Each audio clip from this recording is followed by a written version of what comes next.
Oh yeah, it's something we've seen throughout this tournament, though. This kind of Balgorn supported Navy battle cruisers. It cribs from what we saw in the last AT actually, and it's been very effective there. So let's just see how it goes up against this very, very interesting drone setup from Spooky Action. After all, they do have a game to play with. Maybe they're just feeling out their opponents here. Absolutely, and I mean it's just nice to, I do miss the old drone boats, and so it's nice to see them like turn up again. So having seen the actual like team comps now, have you changed your mind at all? You were going for Templis, are you going to change over to Spooky? No, I'm still going with Templis. I think that their comp is more well-rounded here. They've got a lot more DPS, a lot more range, and a lot more redundancy. Whereas I think if that EOS or that Ishtar gets put out on the red side, they are going to be out. And here we go. The match is about to start. Let's see what the first primaries are.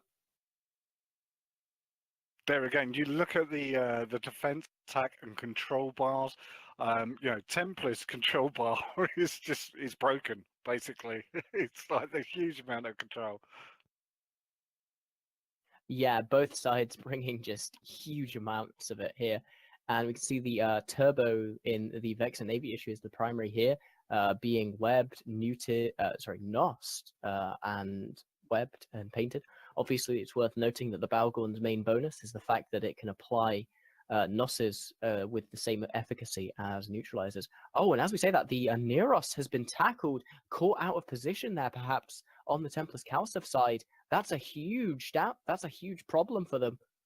I mean that could be really, really like dangerous for them. And to like counter it, looks like they've switched over the damage to the Neros on the Spooky team, but it might be too late because Amar is going to really be under some pressure now. Yeah, he's gonna have to do some amazing work to stay alive for long enough for Achilles on the opposing team to go down. This is wow, it's actually really close. It is hugely close. The medium range guns, the medium long range guns from those Harbingers and the Brutix Navy just really shredding through him here.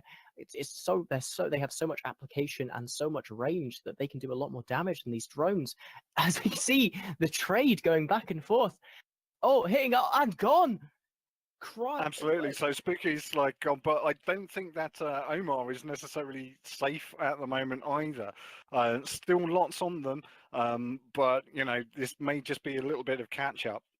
Yeah, it's a little bit of catch up, but the Ishtar of Van is taking huge amounts of things. This is going to turn into a DPS race. All of that control might be for nothing as these teams just trade punches right here in the opening minutes. Absolutely, and I mean it's like with the logic component out of the way, it is going to be down to how they can apply the control. Obviously, the e-war element won't mean anything once you've actually applied the drones from the Spooky team. So once they get set onto a target, as long as they were able to lock, those drones will just keep ticking over. Well, you say that, but it's actually worth noting that the Blackbird seems to be focusing all of its jams on those Vipple and Vengeance, really stopping that support from getting in and tackling anything, which is going to allow their team to spread out a little more, make the drones have to fly, really take advantage of the delayed DPS of that weapon system. But as I say that, the Ishtar appears to have managed to coast its way to safety, not tackled down well enough, so they've had to switch onto a second target. This is going to cost them huge because that Ishtar took so much time, and yet it's still in the field and it's still going to be able to put out its DPS on the enemy team with no repercussions. That Stratius, though, being flown by Rip, could be going Rip quite soon. Yep, as it enters structure there, it doesn't seem like one for the world is gone as well. That Harbinger looking there at 3/4 armor, not sitting pretty, but it's gonna be okay.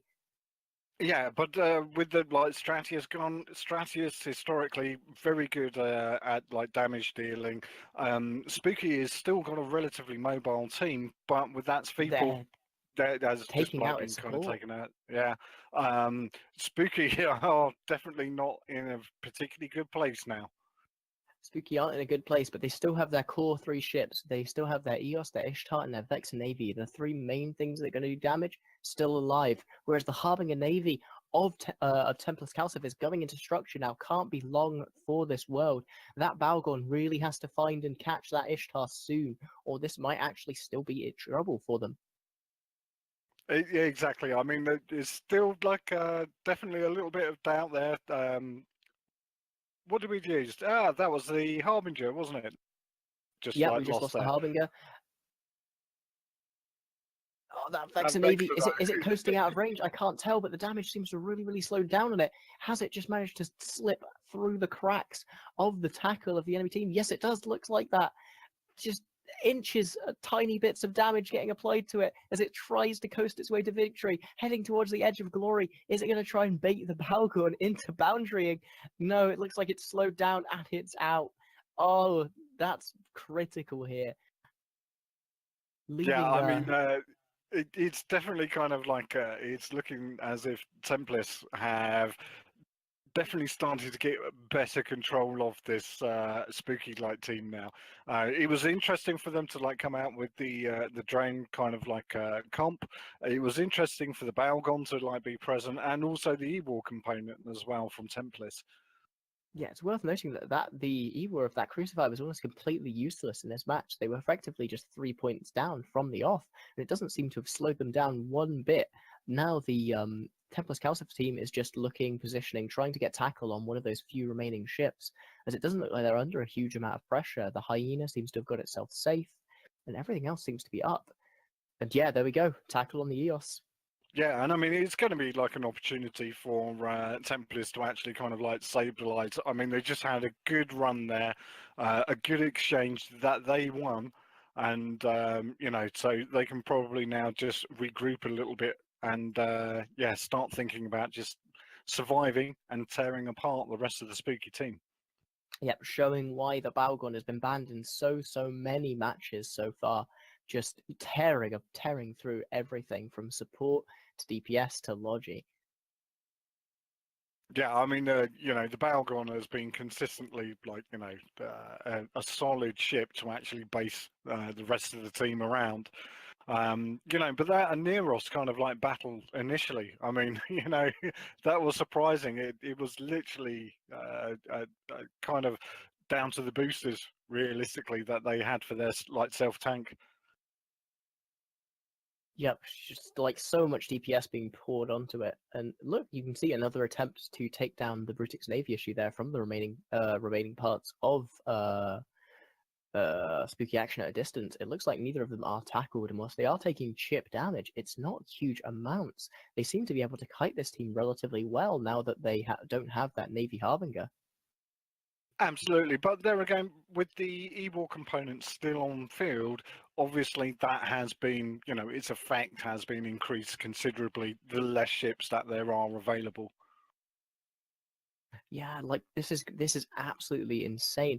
Like there's so much potential here still for an upset, as we can see that Brutix Navy issue taking significant damage and nothing is being tackled on spooky action. They're getting to kite this around. I think we might have called this a bit too soon, as there's still hope here for the spooky action at a distance team. There is indeed, and I mean, if they do actually get the Navy Brutix, then that means that the points are going to be all tied, completely square there. Yep. So you know, excellent piloting on the side of like Spooky there for actually still being able to, you know, hang in there with a decent chance. Yeah, we can see that Vengeance being primaried now, but those, they don't have any major application bonuses. The only thing they've got is that Painter on the Hyena, and I don't know if that's going to be enough. Yeah, you can see it's just taking little tiny chips of damage. I don't know if they're going to be able to kill it in the 2 minutes they have left. Whereas Spooky Action at Distance is going at a good clip on that Brutix Navy. They might be able to do it. That is absolutely insane. Yeah, I mean it is. I mean, I'm just kind of like watching there. You know, just wonderful control and like position. It looks like on the part of like Spooky, but they've still got you know a lot of work to do and only a minute and a half to actually do it in. Yeah, by the looks of things, actually, the team of Templis CALSF are just shooting drones at this point, just trying to force drones to be pulled back in and back out. Desperately trying to keep that DPS race from happening effectively, and it looks like it's working well, as we can see the damage having significantly slowed down on that Brutix as they're being forced to pull drones in and out, in and out. Absolutely. I mean, it's just got to 60% armor now, and it is still going down gradually. But I mean, it really is. Um, this could go right to the wire here. It's like 55%. There's 50 seconds on the clock.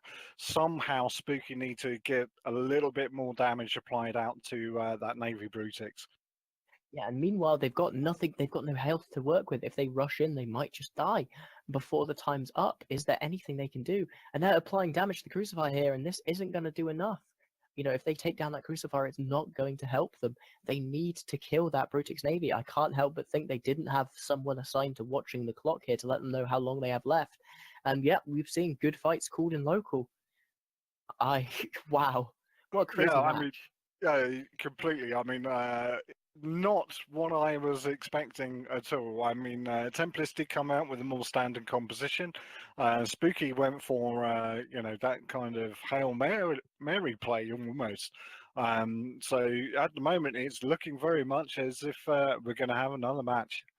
Yeah, brilliant. So we're going to see a final rerun of this competition to see who really is going to walk away. This makes them both even, both lost one match, but only one match. And we're gonna have to see what theory crafting goes on behind the scenes in the brief couple of minutes they're going to have between these matches and the next Yeah, to bring us an exciting conclusion to the Anger Games. absolutely. The only bit that I'm really worried about is whether or not they're going to force us to do another match. But anyway, it's like there we have it. Is a convincing win, realistically for Templis, but like some excellent flying from Spooky. We aren't going to have like another match, and we're now going to head back over to the studio, and I'm sure we've got a few talking points there. Yeah, I'm pretty sure we won't have the captains though, as Sofra Salah intimated earlier. They've got a lot to prepare and very little time to do it.